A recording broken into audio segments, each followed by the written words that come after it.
Hello, you're logged into the Centro Institute monthly webinar series. Looks like there's still a handful of folks that are still logging on, so we're going to give them a few more minutes. So please be patient, and we'll begin in about 5 minutes. Thank you.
Hi everyone, you're on the Centro Institute monthly webinar series. We still have a couple more folks that are logging in. Just see people getting added by the second. So we're going to give them maybe 1 or 2 more minutes and begin shortly. But while you're waiting, feel free to tweet at us or tweet about us if there's any great content that you come across or sound bites. Our username is @Centro. Don't forget to include the hashtag Centro Institute. Just give us 1 or 2 more minutes and we'll get rocking and rolling very soon. Thank you.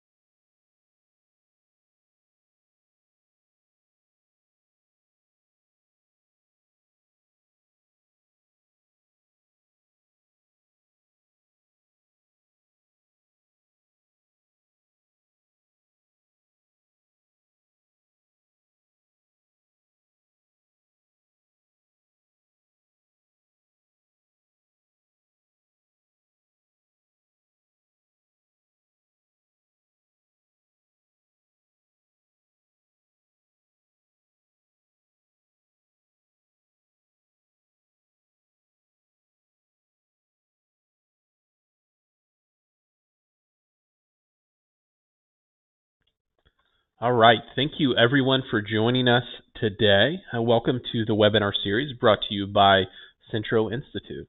If you have any thoughts to share in real time, definitely tweet to us, tweet about us. Our username is @Centro, and don't forget to add hashtag Centro Institute, which you will see on many of the slides throughout the presentation. My name is Ryan Manchi. I lead the Centro Institute, and I'm your host for today. Today's presentation is titled Programmatic, the Quality Conundrum. This whole presentation is being recorded, so right after the presentation, within a couple hours, you're going to receive an email with a link to be able to view the entire presentation on demand, as well as the slides that we're using. So if you have any questions during the presentation, there is a nice little questions tab on the right-hand side that you can submit there. Feel free to submit throughout the presentation, but at the very end, we've got some time carved out for some Q&A. So Centro, if you are not familiar with us, we provide software for digital advertisers. So our technology, it's designed to boost media, team, and business performance by enabling advertisers to plan, buy, and analyze campaigns on a single platform. We empower advertisers to control major aspects of transactions with media partners through a centralized and collaborative system. And our amazing team of media strategists and digital experts provide our clients, many of you on the phone, with amazing raving fan service at really every stage of the campaign. So on our monthly webinar series, our experts, we cover the latest updates on noteworthy digital opportunities, vital changes within the advertising industry, and learn best practices for fast-moving marketers like yourselves, all in 45 minutes or less. So today's speaker is Lindsay Freed, who is Centro's Director of Programmatic Solutions.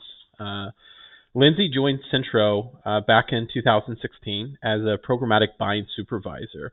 Prior to that, she spent over 3 years at another DSP. In the last couple years that she's been at Centro, she's been really focused and dedicated all around programmatic education and strategy, and helping to grow Centro's programmatic buying team. So definitely a great resource for us today. And in her current role as Director of Programmatic Solutions, she works closely with Centro's internal buying team and our sales organization, focusing on innovative strategy and execution of successful programmatic campaigns. With that, helping increase programmatic spend and just overall education around programmatic and best practices. So again, I couldn't have thought of a better presenter for today. So with that, I'm going to hand it over to the very smart, very eloquent Lindsay and let her take you guys through the wonderful world of programmatic, the quality conundrum. Thank you, Ryan, and thank you everyone for joining. I would like to kick off with an overview of what we're going to be talking about today. First, we'll cover the basics of fraud so that you have a baseline understanding of fraud and the different types that exist.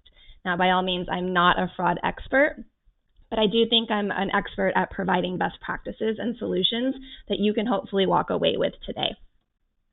It's also important to know what the media is saying, which may even be similar to things that you've heard in the industry recently. But we do know that things can often be misrepresented or maybe overblown. So what are the important things to know about fraud and preventing it? And finally, what are some best practices around avoiding fraud, whether it be what Centro can implement or what you can implement in your campaigns? So again, my hope is that you leave today with a simplistic understanding of what fraud is, and that you have some key takeaways or action items for making sure your campaigns are set up to avoid fraud and set up for success.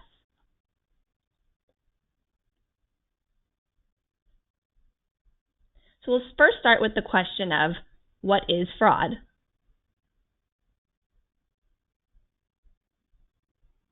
Simply put, ad fraud is the practice of serving digital ads that have no chance of being viewed by a human user or are misrepresented.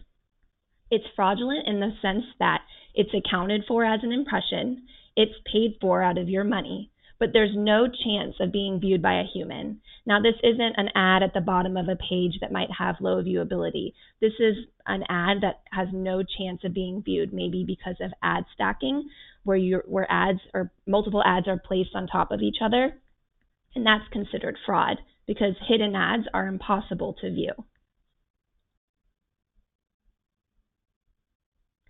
There are two types of fraud. There's bot-generated, which is non-human fraud, and human-generated or human traffic fraud. There are many definitions of frauds that can limit it to non-human or bot traffic, but it does go far beyond just bots. Human users can also constitute fraud with things like heavy clicks or click farms, things of that nature. For the purpose of today, we're going to focus more on bots or non-human fraud. Bots are the leading cause of fraud and where most anti-fraud companies focus on combating. It's also where most of the media attention and studies go. So what is a bot? Plain and simple, a bot is a piece of computer software that performs automated activities on the internet. The users are not real. They are computers simulating humans, and it unfortunately can be found everywhere. A simple bot is one that is very obvious in what it does. It's more of a clear robotic pattern of behavior. It can visit web pages faster than a human, but it's important to remember that some simple bots are not bad. Googlebot is an example of a legitimate bot. It's Google's crawler or spider, the software that automatically visits websites to build Google's search engine. Bots that are legitimate are bots that will identify themselves.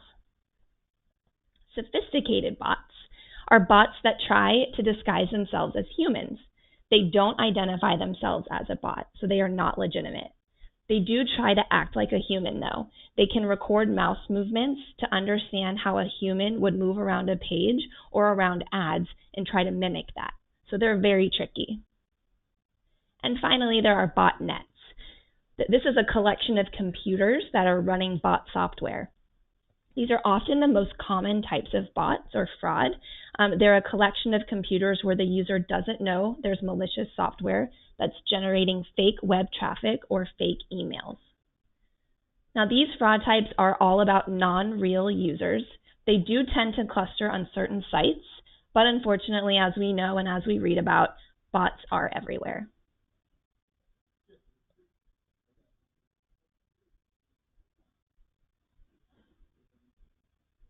So how big is the problem? The Association of National Advertisers conducted a study over the past 2 years, looking at 2016 and 2017, to analyze bots across advertisers.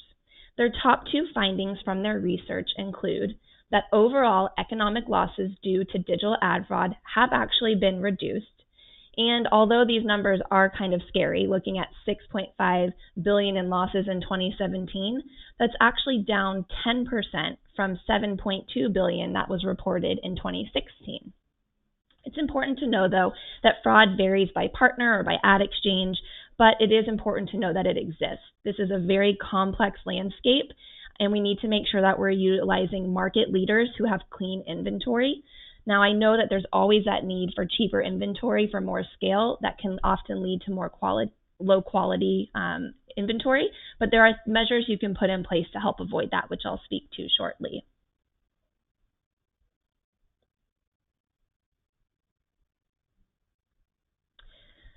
So in the news, you'll probably see a lot of articles similar to this one speaking to fraudulent web traffic continuing to plague advertisers with this scary looking bot staring right at you. And overall, this article explains that in a recent study, it was found that about 28% of website traffic showed strong non-human or bot signals, leading researchers to believe that the traffic came from bots or click farms. As a result, it was recommended that buyers exclude fraudulent traffic, visitors with non-human characteristics, and put measures in place to block such inventory. This is a topic we will cover further down the presentation, but I do want to call that out that what we're recommending today and what I think is a best practice for your campaigns is similar to what we're reading in the news these days.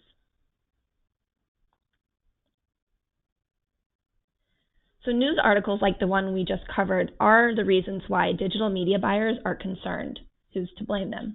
In fact, behind return on investment and viewability, brand safety and ad fraud are top on the list of major concerns or priorities for digital media buyers. We've learned that 9 in 10 marketers are taking the steps to improve brand safety. That is great. Online publishers that can deliver safe content are at a premium. Makes sense. Brand safety is a top 3 concern for marketers. And marketers are taking more of a hands-on approach to brand safety, whether it's blocking keywords, specific types of content, or even specific types of sites.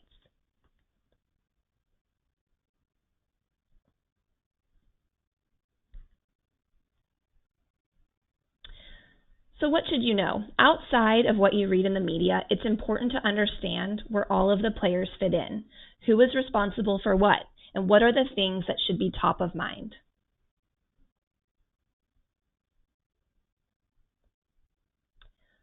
So let's look at the players in the supply chain. We've got publishers, advertisers and agencies, and tech platforms. We'll start with the role of the publisher. Fraud mostly enters the ecosystem here at the publisher. Now, if you're an agency or brand, it's important to keep your publishers accountable for monitoring the traffic coming through their site. Things like ads.txt help solve for this. Publishers simply drop a text file on their web servers that lists all of the companies that are authorized to sell the publisher's inventory. Let's say a buyer bought CNN inventory, but was skeptical of the exchange the inventory came from. If CNN used ads.txt, the buyer could head to cnn.com/ads.txt to see if the exchange is listed as an authorized seller of CNN inventory. Things like that can help monitor the inventory that you're bidding on. Now let's move to the role of the advertiser and the agency. Now, this is not to place blame on advertisers or agencies, but sometimes the pressure of wanting to maximize margin or wanting to bid on lower price inventory can put pressure on accidentally buying on possible fraudulent inventory. It's important to be willing to pay real prices for real users. Low CPMs are less likely to meet publisher price floors on quality inventory. Be sure to also select a programmatic technology partner that includes the most comprehensive fraud solutions, such as pre-bid filtering for invalid traffic and viewability measurements. And these are things I'll review later on, as well as some things to take away from this presentation. And finally, the role of the ad tech platforms. Now, ad tech platforms can help, they can hinder, or they can ignore the problem. But we all know that our trustworthy tech platforms help solve the problem. Both DSPs, or demand-side platforms, and SSPs, supply-side platforms, can implement filtering of bad traffic, human auditing, and measurement. SSPs can more carefully scrutinize inventory quality and require more direct relationships with publishers to help clean up their inventory. As you may have read in the news, Centro does have a partnership with Pixelate, which is a data platform that monitors hundreds of billions of ad events in real time and provides insights into performance, supply quality, and helps eliminate fraud. And this helps us monitor and block bad traffic from even coming through our DSP. We also have implemented a new viewability measurement within the DSP, so in real time in your campaigns, you can see what your viewability percentage is coming in at. Now, for those of you who have the added bonus of the managed service offering at Centro, or you might have a team internally who is managing your programmatic buys, due to Centro's inventory transparency, you are able to monitor the types of sites and apps that your campaign is running on and can further block any suspicious inventory.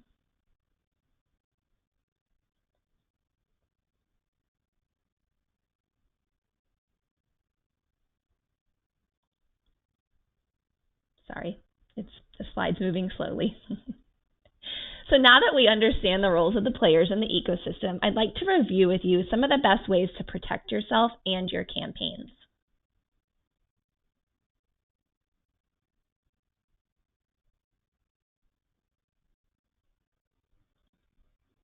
Be sure to audit your previously bought media for indicators of fraud. Re-examine your detailed reports to see how much of a concern fraud might be for you.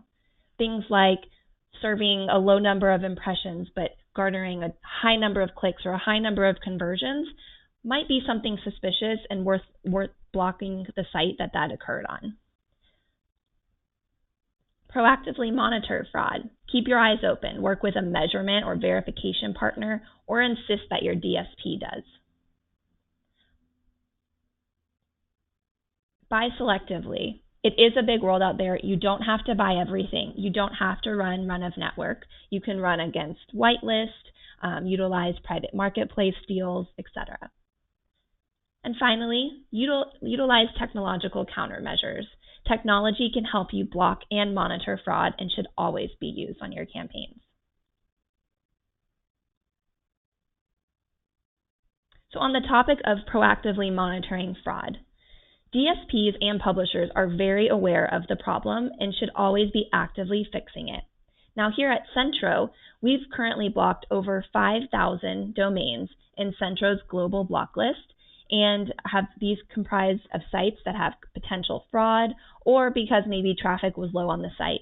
But the number does continue to fluctuate because we are actively monitoring and blocking inventory. Now it's important that at the publisher level we have the exchanges imposed on them so that they don't send us the request in the first place. It is very important to make sure your partners do hold accountability and are actively monitoring and blocking bad traffic to avoid campaigns from accidentally serving on them. As mentioned before, Centro uses partnerships with industry-leading companies such as Pixelate to proactively monitor these sites. And Centro has manual review and auditing by in-house experts.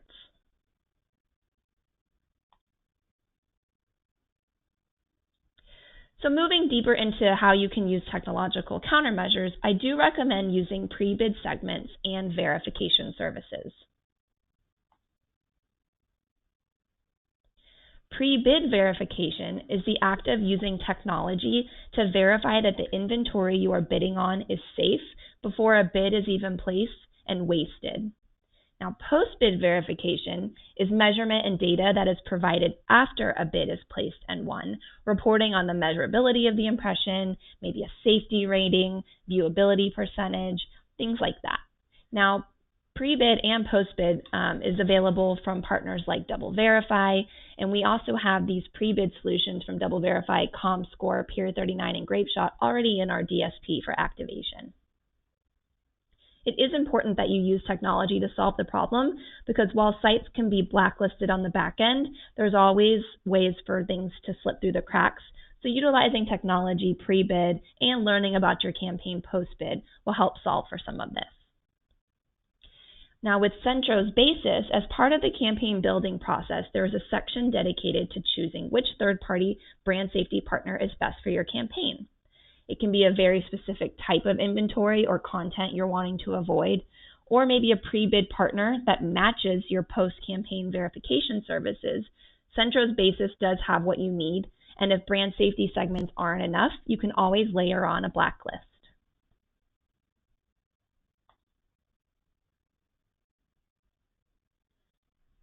Next, the technology of using private marketplace deals is beneficial in making sure you are running on premium inventory. A private marketplace deal is a separate negotiation that Centro has with a specific publisher to gain access to certain subsets of their inventory. We execute this using a deal ID in the DSP, which is a piece of code that designates that Centro has the inventory for their campaigns. Now, we've seen significant growth and adoption within Centro as more and more clients have embraced the industry growth and need of private marketplace deals. What's very exciting for Centro is that there are almost 2,000 private marketplace deals within Centro's basis.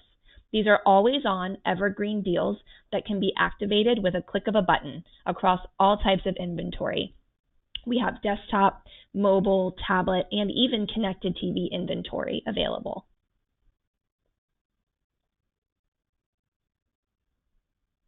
Now, PMPs are not only brand safe, but they do have quality inventory, and they also tend to have higher viewability than the open market. If you're wanting to spend more and more with video, PMPs garner higher viewability, allow for greater inventory reach, and also provide access to inventory like connected TV, which has close to 100% viewability and completion rate. There is very little fraud that is possible on connected TV, and a great way to utilize your video assets and your TV dollars.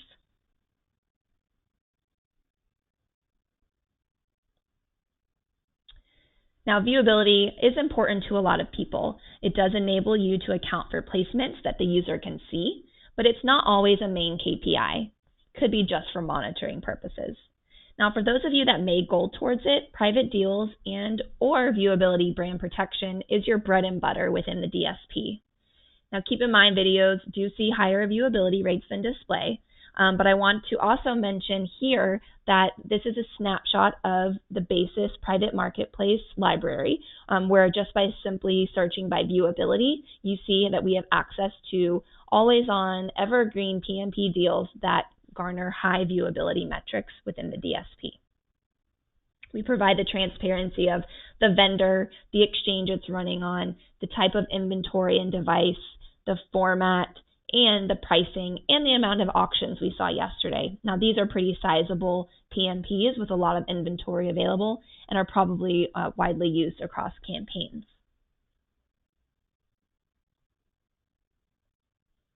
The final way that I think technology can help is making sure that digital buys are running on high quality inventory from the start.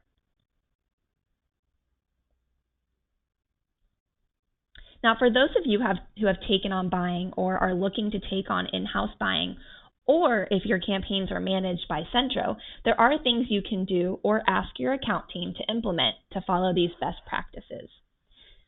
Buy selectively and avoid run of exchange without layering on a blacklist or whitelist or pre-bid brand safety filters. It's important to layer all of those pieces on just to avoid running on any sort of inventory out there. It's also a great suggestion to tap into private marketplace deals as well. Now, when monitoring campaigns, it's important to review the sites you're running on, and if minimal impressions, as I mentioned earlier, are driving high click-throughs or maybe high conversions, take caution and blacklist those sites. Again, layer on targeting with brand safety filters that are inclusive of avoiding sensitive content. And finally, if your budget allows for it, utilize a viewability or verification service for post-bid analytics and optimization. It really does provide a lot of great insight into your campaigns. And just a note at the bottom there, I just want to note that Centro is TAG certified. And we are committed to combating fraudulent non-human traffic in the digital advertising supply chain. So I'll leave you with 4 key takeaways from today's presentation. Incorporate SMART campaign goals. Focus on cost efficiencies, viewable inventory placements, driving conversions. Don't solely focus on driving the most number of clicks. Embrace defensive buying tactics. Set up campaigns effectively from the start. Act on problems immediately. Optimize out of fraud, and optimizing away from fraud is an ongoing process, and new sites appear all of the time. So implement those pre-bid solutions to help block it from the start. To that same point, utilize technology, pre-bid, whitelist, blacklist, PMPs. It's all there for you. And finally, ask questions of your partners and your management team. What are they doing to proactively monitor and block fraud? What measures are in place to ensure that bids are not wasted on poor quality inventory? And what does their technology offer?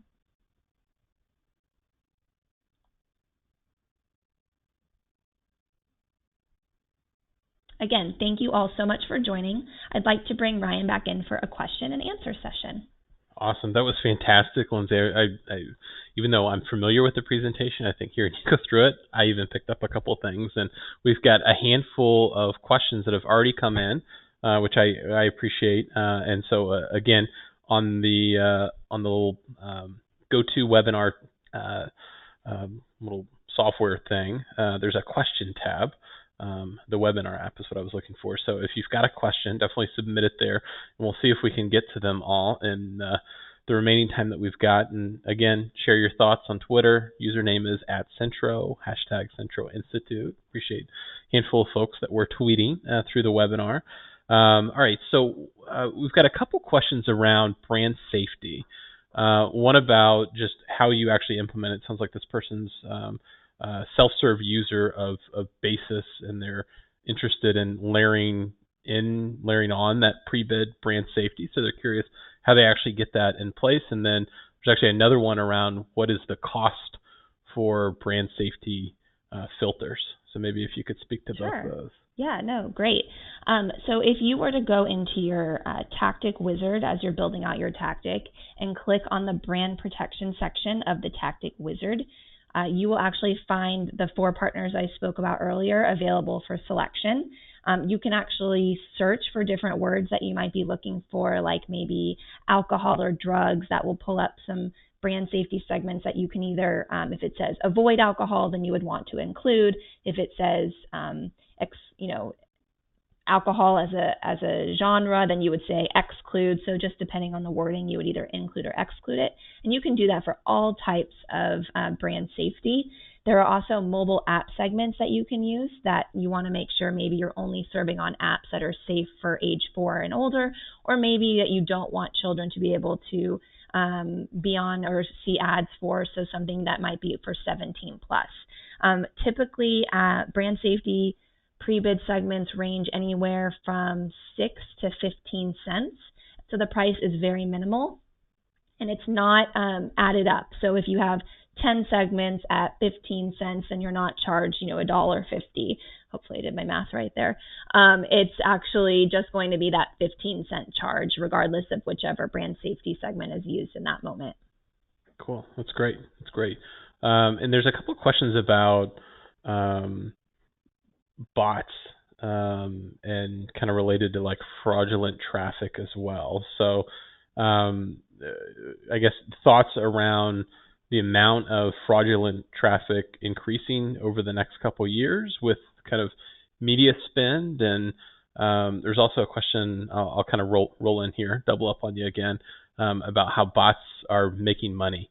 So I feel like those are kind of related there.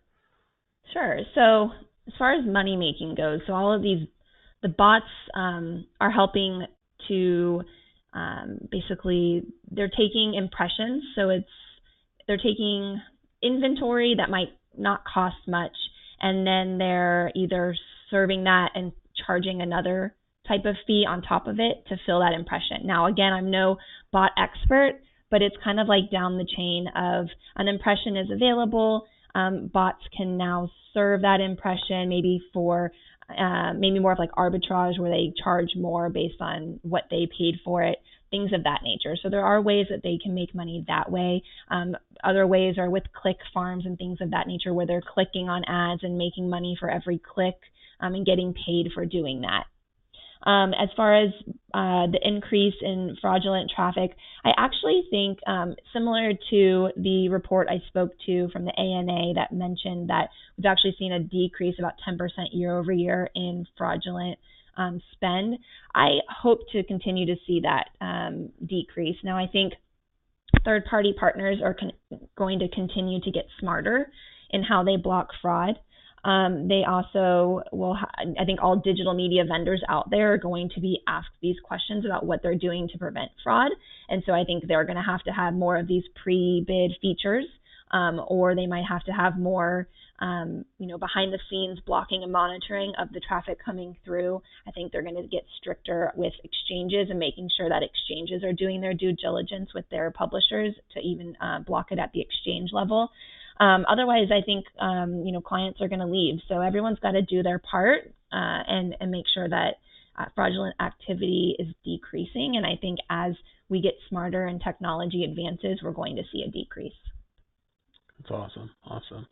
All right. So there's a question here that's about, should we use more than one third-party data partner on a single campaign, or is one enough? I'm not sure if that's necessarily specific to targeting, or if that's more about some of the different partners that you mentioned from like a brand safety perspective. But any thoughts you have there on using more than one third-party partner? Or yeah, from the brand safety side of things, I think it's important to try to keep all of these segments that you select within the same brand safety partner, just because they speak better when they're from the same partner. They measure the same way, and they will work better together when you're utilizing the same one. So maybe all of the segments come from Pure 39.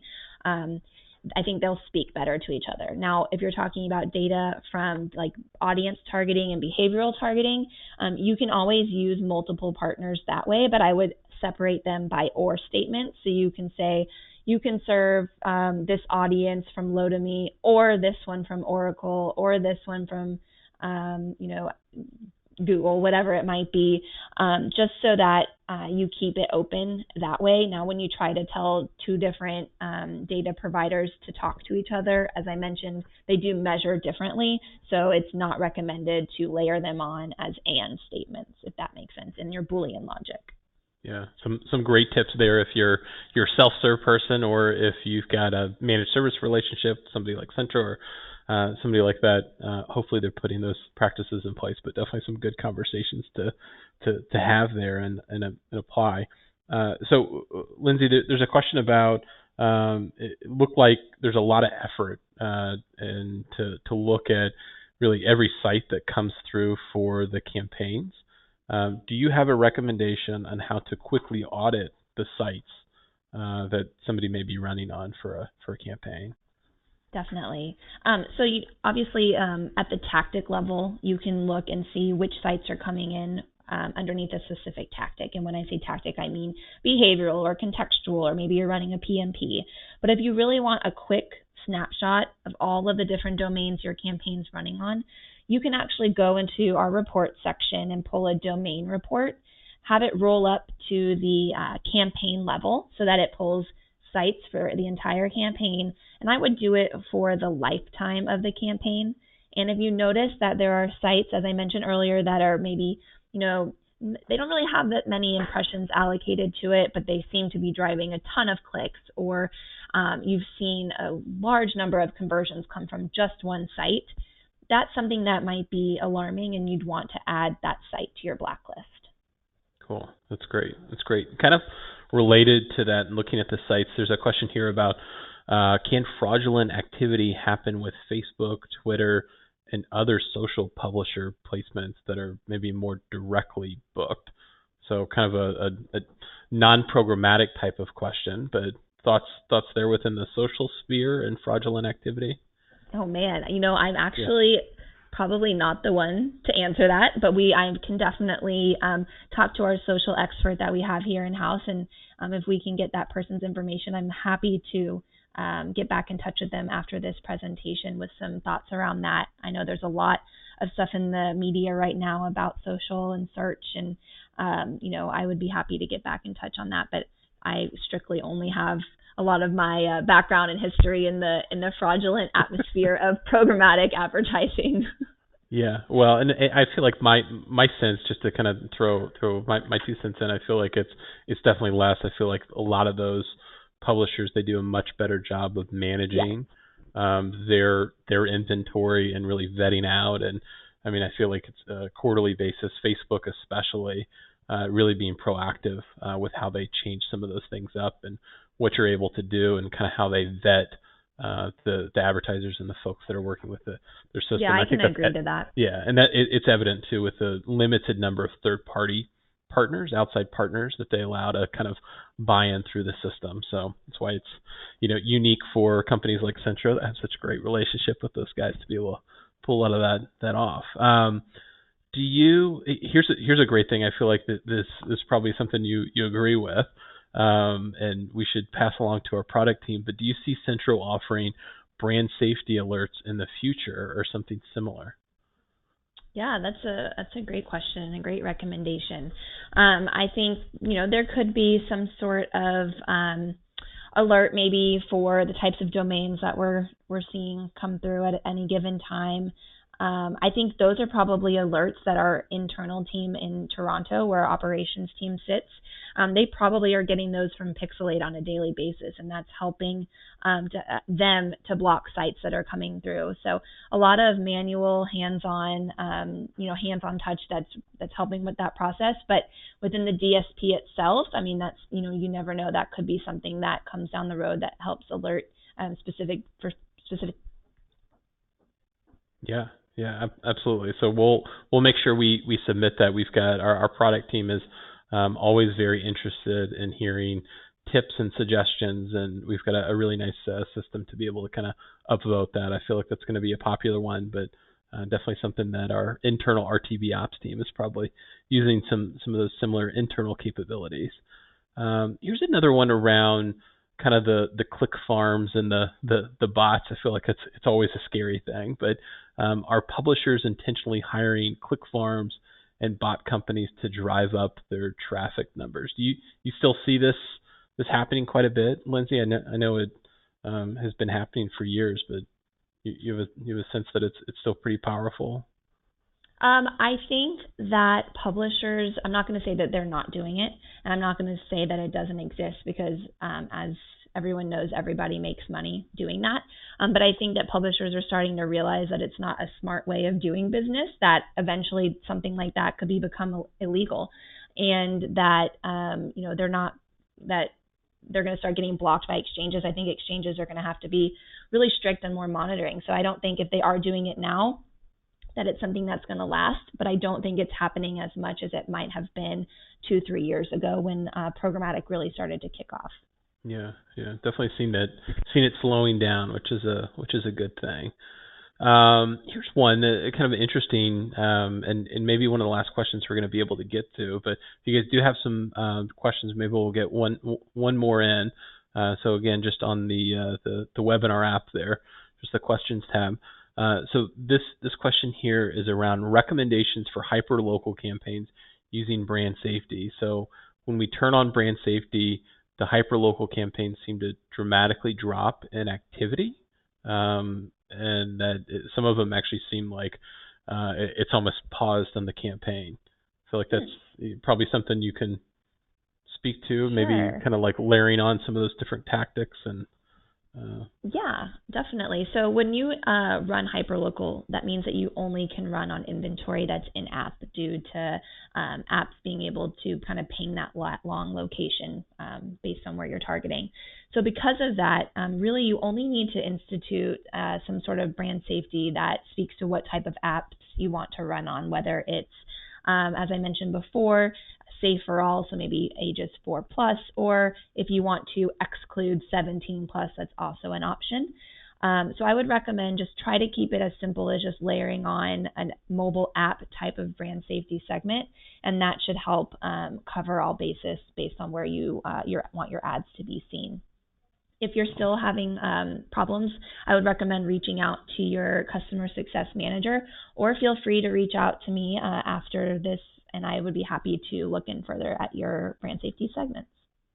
Look at that. Wonderful. Customer service at its finest. Thank you, Lindsay. I appreciate that. And thank you, everybody, for tuning in today for our webinar series.